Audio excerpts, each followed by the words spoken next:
This was designed for two priests, one for administration and another for education. This will show us the lifestyle of the priest. Let's have a look inside. The model room shown here as a bed on top and second bed on the bottom. Originally, the rooms were designed as two separate rooms. The fireplace on the lower left corner is not original to mission times, but most likely came during the U.S. military period. The two beds shown are used to show the simple lifestyle of the priests during the mission period. Nothing more than two beds and desk. The furniture was not original, but was set up to look like it did during the mission period. On the top, there is a model of the land before the mission settlement. There wasn't much more than river. The first mission was built here because they believed the river would provide a good water supply. They were wrong and had to move to a new location. This is a model of what the mission looked like during the mission period. The location was believed to have a much better water supply, and they were right this time. The clothes worn by priests was called a habit. The gray habit was the type of color habit that Father Unipero wore. The priests didn't start wearing brown until 1897. The knots on the cord represent vows of poverty, chastity, and obedience. The image on top shows the priests departing for the missions. The lower picture shows how the Franciscans traveled as they came and went.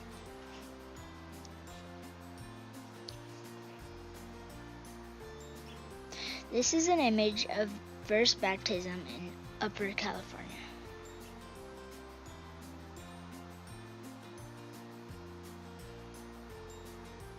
This image shows the founding of Mission San Diego.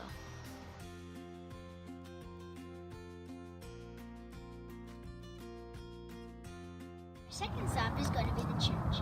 When the military occupied the church, they built a second story.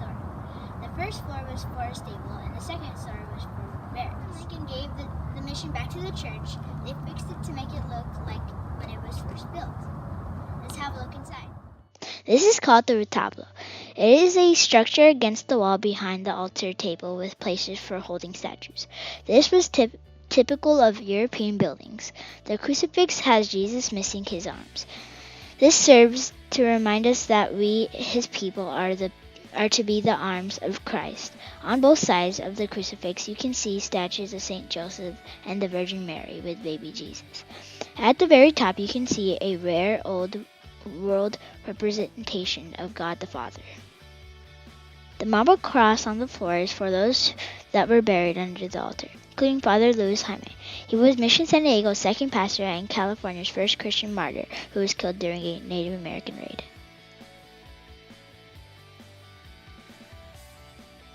This picture is of La Virgen de Candelaria.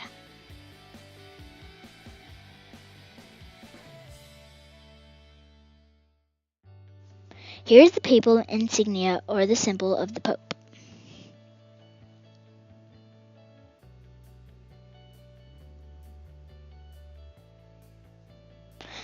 This is the canopy. It identifies the mission as a basilica, which is a church of important historical significance. It is an honor given to a church by the Pope. The canopy has the papal colors. Windows were built high for protection and to prevent the walls from collapsing under the weight of the adobe. During the mission period, specially treated rawhide covered windows opening instead of glass. The church is 150 feet long, 35 feet wide, and 29 feet high. The church is long and narrow because the width of the building was based by the height of trees available for the beams on the roof.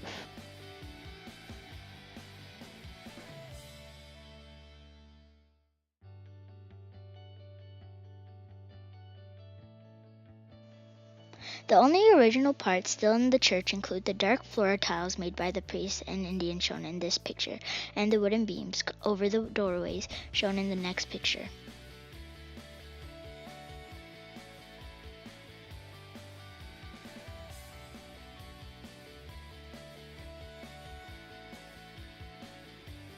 Shown here is a crucifix like you find in the church today, as well as a confessional for the sacrament of reconciliation. This is baptistery. The figure in the back is of Saint Anne, made of wood. The baptismal font is a copy of the one used for Saint Unipercera in 1713. The figure with the cross on the right is Saint Unipercera, also made of wood. The adobe bricks of the archway are also from original construction.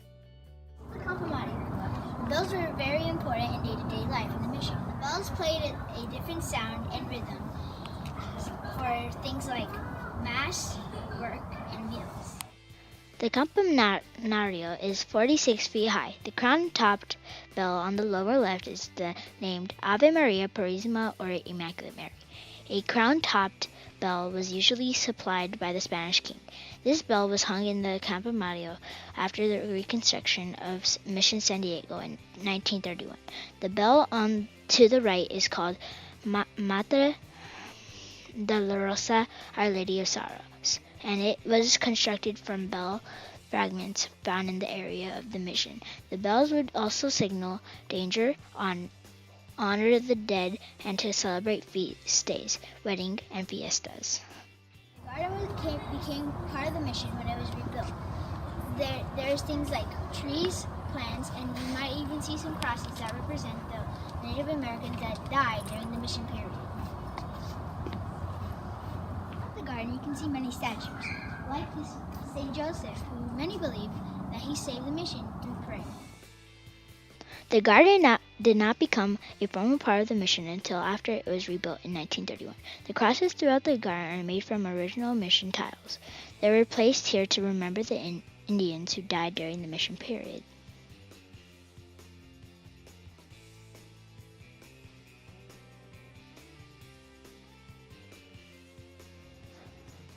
St. Joseph is the patron saint of the expedition to San Diego.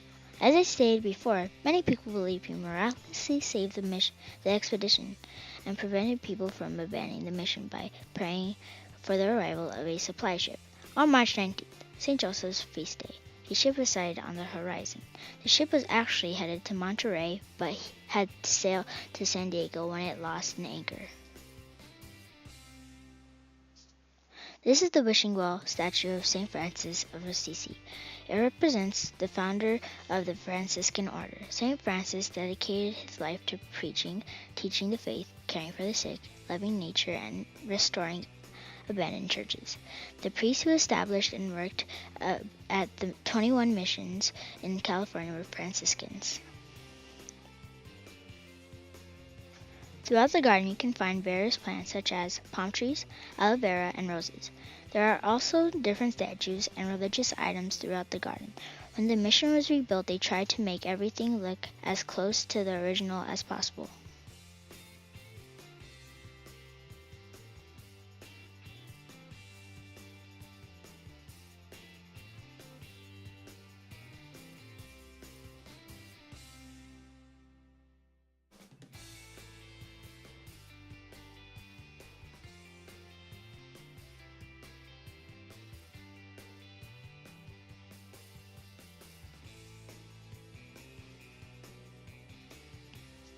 This is a statue of Father Unipercera, the founder of Mission San Diego.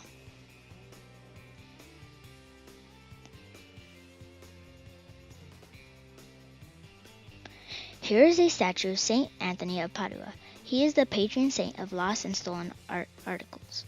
He is typically shown holding baby Jesus, a lily, or a book, sometimes all three. Special artifacts that were in the original mission.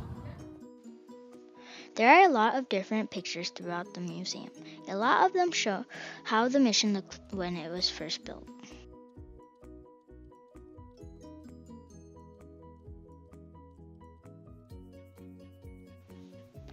There are also many different items that were found in the mission area. A lot of these items were present throughout the mission period.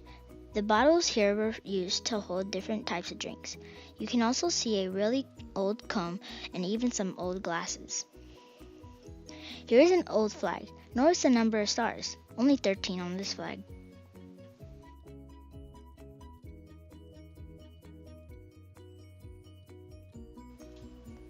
You can see some old statues, instruments, and even old chalice.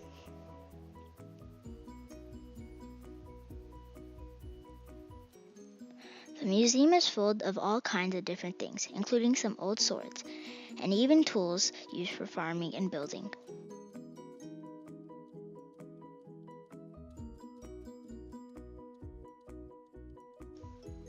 You can see an Indian woman making her own bowls and vases to be used throughout the mission.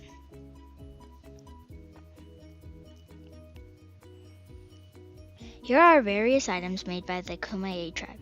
They were actually hunter-gatherers. They knew the land very well and were very good at farming and growing wild plants. They taught the Spanish how to best use the land.